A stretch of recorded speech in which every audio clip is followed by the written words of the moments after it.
सबसे पहली बात तो मिड और स्मॉल कैप में बहुत केयरफुल रहें और किसी की मत सुने आप। मैं कहूँगा हमेशा स्क्रीन की सुने, वो आपको एक संकेत दे रही है। और हमने एक सीरीज़ भी स्टार्ट की है कि कहाँ फंस गए हम। आज उसमें एक और स्टॉक की बात करेंगे।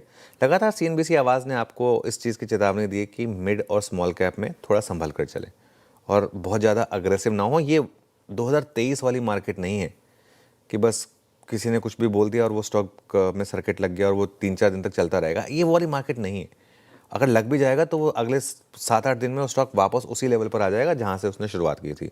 ऐसे कई एग्जांपल्स हैं, हम आपको देते रहेंगे। क्योंकि मिड और स्मॉल कैप जब गिरते हैं ना, तो ऐसे ही गिरते हैं, कहते हैं ना, पानी भी नहीं मांगते कुछ स्टॉक। वो इस तरीके की गिरावट आती है उसमें। जैसे लार्ज कैप है, लार्ज कैप में इवेंचुअली, और अच्छे लार्ज कैप में इवेंचुअली रिकवरी आ जाती है। जैसे आपको याद होगा एक बार पॉली कैप गिरा था 50%, लेकिन आ गया ना इवेंचुअली वो वापस अपने लेवल पर। अभी इंडिगो अपने हाई से 25% के करीब गिर गया, हो सकता है आज थोड़ा और गिर जाए, लेकिन इवेंचुअली एक सेंस बन रही है कि वहाँ पे वापस ऑल टाइम हाई आने का एक मौका रहेगा।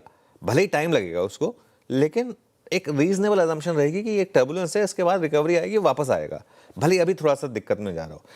मिड और लार्ज कैप में आप वो मिड और स्मॉल कैप में और माइक्रो कैप में, एसएमई में वो कन्विक्शन नहीं ले सकते आप।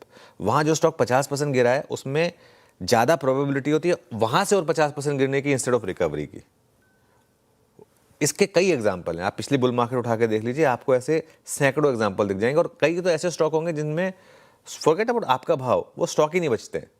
और इस समय पिछले 6 महीने में, मैं ये बात दिल से बोल रहा हूँ, पिछले 6 महीने में इस मार्केट का सबसे ज़्यादा बेड़ा गर्क जो किया है ना, वो किया है खराब आईपीओज़ ने।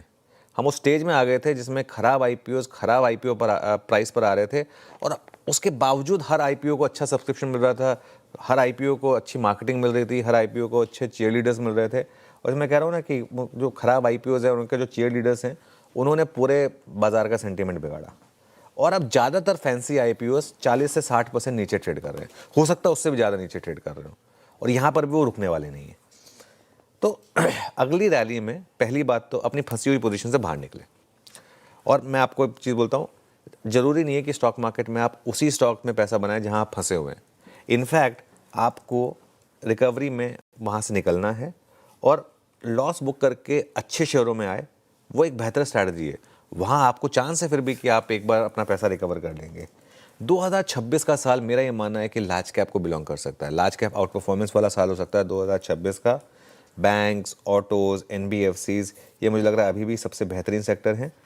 थोड़े से आईटी, थोड़े से फार्मा, यहाँ पर भी मुझे लग रहा है कि आप सेलेक्टिवली लॉन्ग रह सकते हैं।